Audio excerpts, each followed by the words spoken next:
everyone, and welcome back to Trash Gamers Playing Spyro. I'm Hal, And I'm Izzy. and apparently we're sneezing today. Hello. And we are playing Spyro. Yeah. And so we have stories for you. I know we were talking last time about Izzy's ex for a little bit because we were talking about weddings. So I was saying, Izzy, how about you tell us some of your stories of your ex? Because your ex comes with a lot of fun stories. Oh, fun, maybe. I mean, I think it depends on how you define fun, honestly. I will say that my last relationship was a very uh,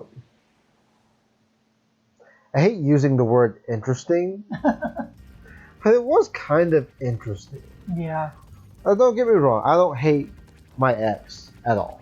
Uh, but we've had our moments. Yeah. um, so I was with my ex for That's right. Oh, I didn't even see that. I thought that was shadow on the screen. I didn't even that realize was that not a shadow. I didn't even realize that was acid. Go on. Anyways, so I was with my ex for a good 7 years, maybe. I think it was about 7 years. Maybe long. No, it was about 7 or 8 years. We've been together for a while. And he was. I mean, Oh, that wasn't even fair. he was kind of like my first relationship. We met online. Both of us were furries. We met through writing. And we were both Southerners. I mean, I was from Texas. He was from Alabama. Did I miss any gems? Probably no. You always miss gems. I know. But yeah, I mean, it started off as, I mean, like any normal online relationship. Yeah. You know, you have a few role plays on Skype because that's what we used back then was Skype. That's how old this relationship goes back. We were using Skype. We didn't know what Telegram was at that point. Nowadays it's Telegram and Discord. And What if there's Zoom dating? I believe it. Yeah. Yeah, I could see it happening. All years. Yours. No, too late. Yes. Too late. No. But like I could see it. I mean, there's Zoom everything else at this point. Yeah, that's true. Granted, I don't know who'd be paying for Zoom, but you know. A lot of college kids have it for free. That's true. And with Google Hangouts going away, it's like there's not a whole lot of alternative. Right. But I have a feeling that most college kids would know what Discord is anyways. Right. So, Alright. But anyway, so we used Skype back then. That just kind of tells you where we were at that point in time. Yeah. God, I haven't logged on to Skype in so long. I don't even know what it looks like anymore. I think you missed a couple. I did. Oh yeah, because I don't have my dragonfly with me anymore. You do not. Any rabbits around? Rabbits even? No. Let's deal with these guys. There are no rabbits, but there are certainly vultures. Okay, who will be triggered first? The rabbit or the gunman? Okay. Okay. All right. Okay, so yeah. So we met online, and I mean I was just finishing up school at that point. I think I had like a year left when I met them. Mm-hmm. And so. Oh, he's yours. Gee, thanks. And so the first time we actually met up in person, we did it in Mobile, Alabama. Okay. I I took a flight. Yeah. Back when I was able to afford that kind of thing. Yeah. And when I say able to afford, I used my student loans to do this. There was no money. Sure. It was all loans. Right. Have I paid them loans back? That's neither here nor there. Sure. But you know, so it's like I bought a ticket. I decided I was gonna go down for a week, Yeah. and it was. So first of all, it was odd in the sense that I didn't rent a car, so we were doing everything by taxi because this was also before Uber. Oh yeah, that's right. So, fuck you. But like this was before Uber, so trying to get a cab to take us to a hotel room. Yeah. It was not. It was not an ideal situation. Right. I remember like one of my biggest gripes about the first meetup was like we hadn't ever met up before, and we didn't know how long it was going to be until our second meetup. Sure. But like when I dropped him off at his school, because he was going to school at the time, when I dropped him off at his school, he didn't wait with me for my cab. Oh yeah. So it's like I had to wait outside, and it was. I mean, it's Alabama, so it's like it's not cold or anything, but it's like we were texting each other while I was waiting for my cab, and I was like, you couldn't just come out and sit with me, right? Son of a bitch. Yeah. And so that was like. I think that was like the first time I had doubts. Yeah, those are your first 20 times, whatever. Yeah, I mean, looking back, those were definitely the first warning signs. It's just like, oh, so this is what the next 7 years is going to look like. Yeah. And I mean, in a way, I kind of get it because we were like 20 at the time. Sure. And you were both young. Everything. Yeah, it's like you don't know these social cues. You don't really know anything about relationships in your 20s. I keep forgetting he's right there. He knocked you the fuck out. I kept forgetting he was there. Because I don't think I usually do the level in this order. I think I usually do what I just did at the end usually. But yeah, so I know that a lot of it seems like your partner, let's call him James, was a series of red flags that happened over time. Like I know one of the frequent red flags for you was actually his eating habits. We're gonna go there. I think the word you used earlier was interesting. Yeah, let's see if I guess that bites me on the ass, but so my partner had a diet. And I get it. Some people have special diets. There are everyone's diet is valid in some way. Right. So like not to knock on anyone's choices in food, but like or their needs for sure. Yeah, or their needs. Like everyone eats differently, and everyone has a need for their nutrition and all of that. Exactly. So like it's not to knock on anyone. That being said, my partner or my ex at the time, or my ex certainly had a kids type diet. Cool. He's already in the college. Yes.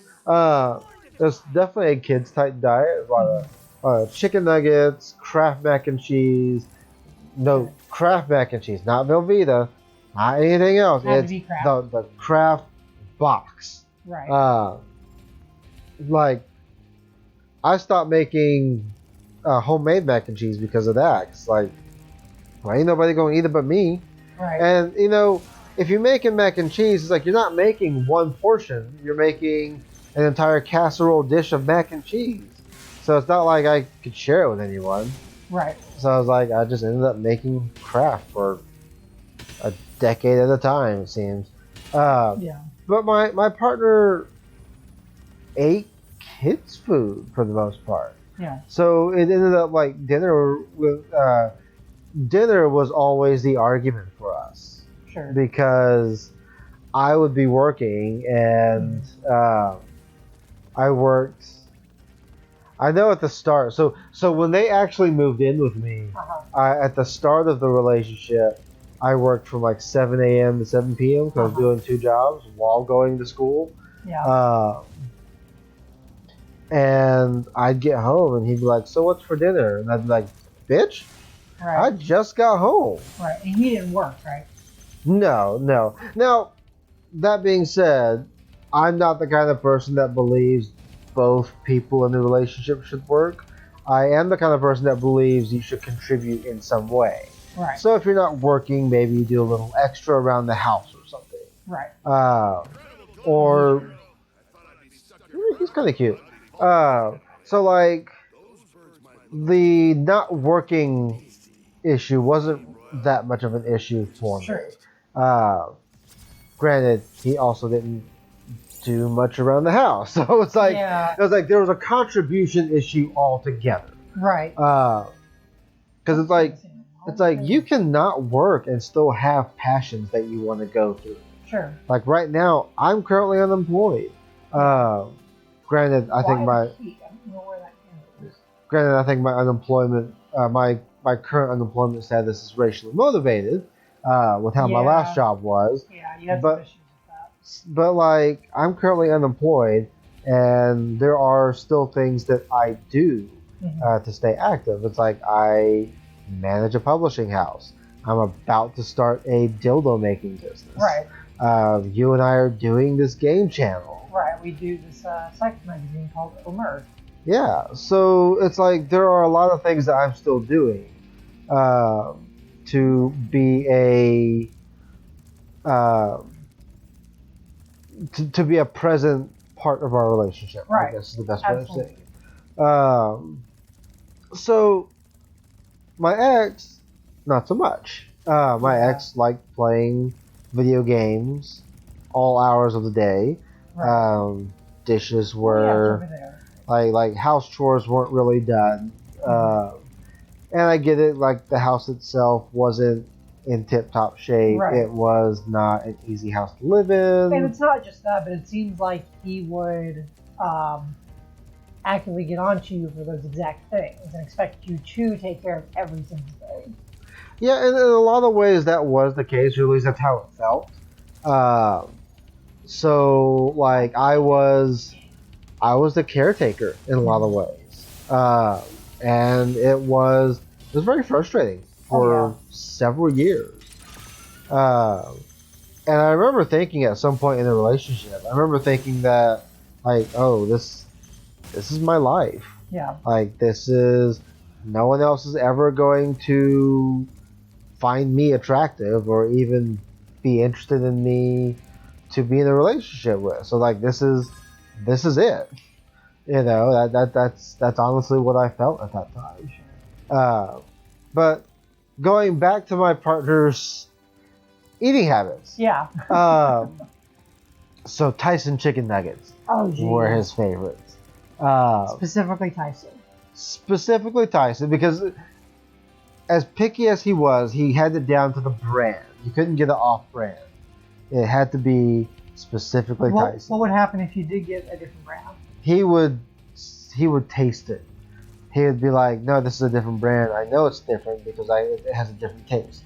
So like every brand of chicken nuggets to him tasted differently. And you know, not gonna knock that. It's like there are differences in each brand, I suppose, but sure. Like for most people, it's rarely ever an issue. Yeah. So, nevertheless, it's like he would spit it out. Oh look, there's a little bunny. He's dead. So, but like if he ever ate a food that he didn't like, or if he ever just put something in his mouth that he didn't like, so like lettuce or something, like a vegetable, he would actively want to throw up. Not force himself to throw up, but like his body would just have this bad reaction. And I mean, I know it wasn't like I know it wasn't theater. Like this was a legit problem. Right. Uh, And I think there's actually a clinical term for that kind of thing too. Like specifically, there being that specific diet actually that what you can call infantile diets and stuff, and that being all you can actually eat. yeah, I mean, there's whole TV shows about it. Oh yeah, My Strange Addiction and stuff like that. Yeah, like TLC has whole TV shows about this. Right. I don't think they do it that well, but you know that's Sure. that's another Yeah, discussion. and shows like that aren't always the best about actual addiction therapy and actual disability studies either. Well, I mean, you also have to remember like they're TV shows. They're more for ratings than Right. I mean, if we want to give the benefit of the doubt, we can hope they do healthier stuff to the people off camera. Yeah, I mean, I suppose that's a way of looking at it. But it just would. I think we would have to like see what happens behind the curtain. Exactly. Agreed.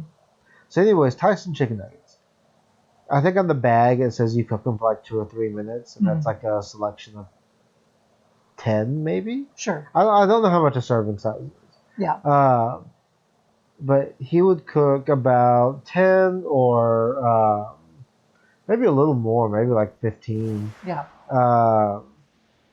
And he would. I think it's like 3 minutes you cook them for. He'd do a minute. Oh wow. So they're still cold. They're still like they're just wet. They're soggy nuggets. And it's like he'd pull them out the microwave and he would take a bite and he would suck the juice out. Oh no. It's like you would just hear all the mouth noises. And it's like, why? Why would you do this?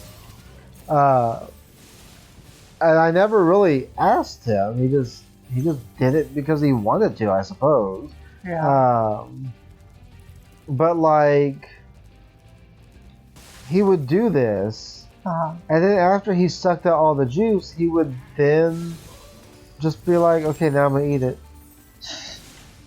All right. And this would be after like dousing an entire plate of them in Lowry seasoning salt. Freaky wizard? So like Tyson nuggets are already salty enough. This motherfucker is like, I'm gonna salt it 20 times more. Oh jeez. So I guess that had to have been very, at least disorienting for you the first few times that happened, probably, right? Yeah, you kind of learn to just drown it out with like headphones and just not looking. Yeah. It's like, okay, this is happening. Yeah. So did you ever, I know you said he would have a very visceral reaction with foods he didn't like or anything. So I'm assuming, were there actually attempts on your part to work with him on his diet, or? I mean, yes. Like, we did try. Oh, you dick. Oh, I hate you. Oh! Oh! I don't like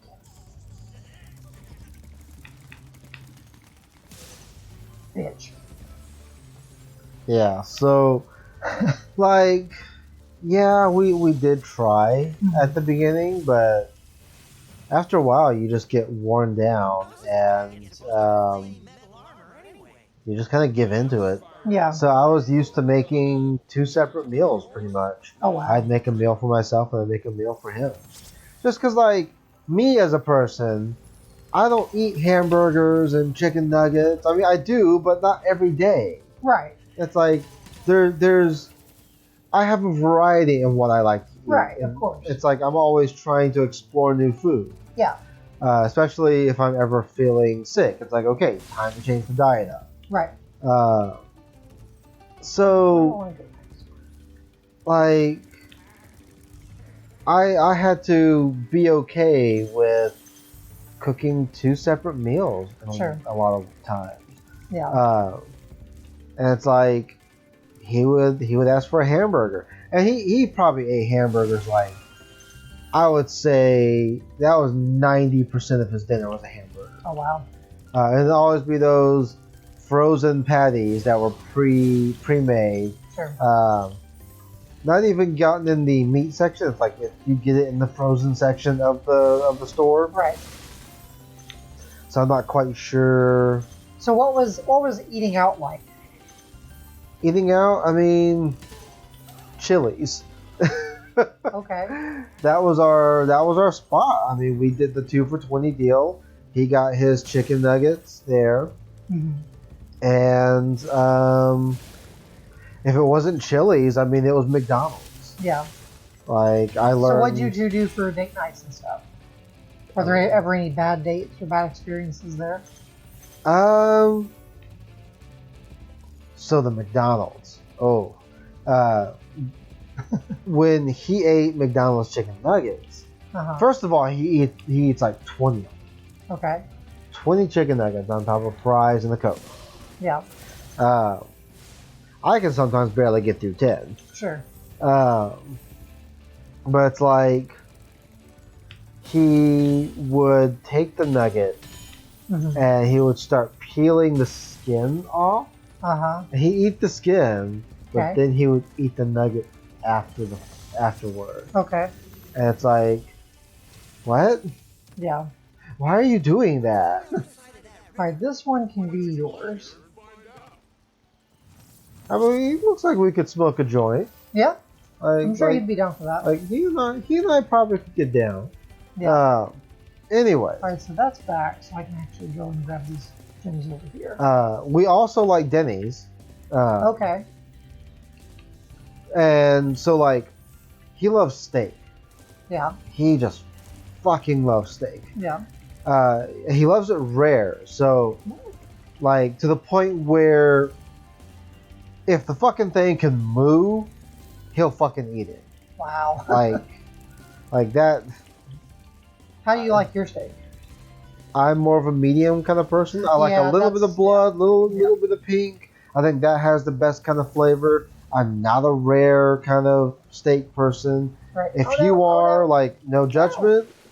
But this person that I was with was vastly different. Sure. Because he would get the steak at Denny's. Yeah. And I remember him ordering it too at Denny's too. The waitress, she'd be writing it down. He'd be like, "I want the steak rare." She'd be like, "Okay." And she's like, "What's your sides?" And he would say, "Bacon." Oh, jeez. So he would get the steak, and then he would get a side of bacon.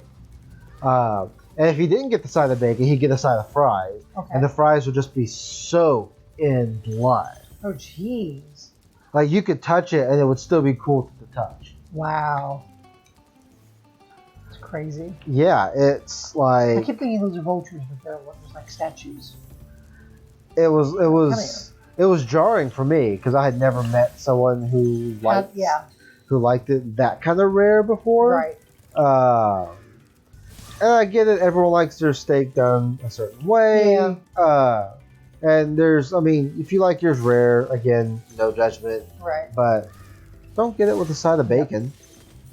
So I guess another question then would be like, how aware were you of some of these eating issues when you first met him? Because I know you two moved in pretty fast. So like, how aware were you of these kinds of eating concerns before he moved in? I mean, he mentioned it. Okay. But, like, I didn't really know how, like, I don't want to say how bad it was, but, like, I didn't really know how severe. Yeah. You know, I thought maybe he'd eat a taco every now and then. Sure, right. Because I'm a big fan of tacos. Right. So, like, it's my personal dream to actually have a taco truck. Okay. So, it's like, I thought maybe he'd adapt to a little bit of Mexican food here and there. Yeah. Not really the case, but, you know. Yeah. Again, everyone's got their own eating habits. For sure. It definitely put a strain on our relationship. Oh yeah, I'm sure. Just because it's like you get tired of making two different meals. Yeah. And having to worry if they're even gonna like the meal. Right. Like I've had some instances where he wouldn't like how I made it. I didn't make it salty enough, or I didn't make it bloody enough, or something, and he would throw it away. Wow. And it'd be like it's a Tyson dinner kind of night at that point. Yeah. And it's like, okay, yeah, I just spent an hour making that, but I guess if you don't want to eat it, throw it the fuck away. Yeah, I get you. So yeah, I mean, it was very frustrating. Yeah, I can imagine. And I remember, like, at the time I was seeing a therapist who liked to role play.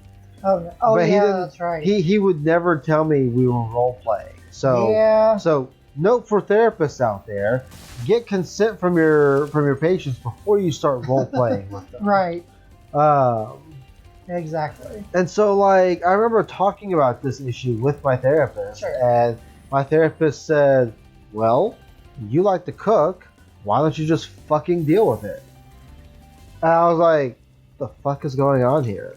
What do you mean fucking deal with it? I'm telling you, this is a fucking problem." Right. I have to do it from this side. That's right. And I think the end goal was to tell me that I need to communicate that this is a problem with my partner.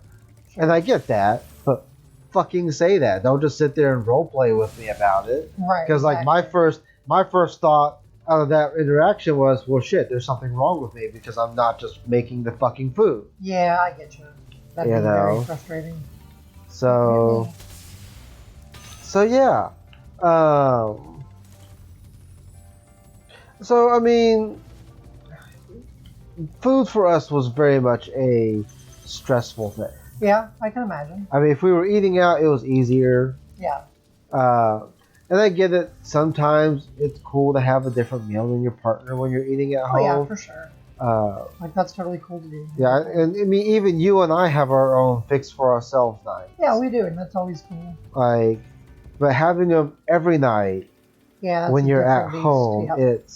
It's a lot more money. It's a lot more having to plan. Right. Especially if, like, you're concerned about your partner eating. What am I missing? I'm missing 10 gems, and I don't know where they could be. When we first check behind here, nothing. You have to scour the entire map. I mean, I remember on the original game. Can you make it? Oh nope. No! Oh, I hate that. I think the sequels to this allowed you to have a little bit of a jump if you ran into something like that, which was cool. This one does not have that, though. So I just need to get these 10 last gems, wherever they are. Okay. I think it saved that good. Okay. I'm not missing any down here. They could be way over here, though. Oh, that's not 10. It is 10. There we go.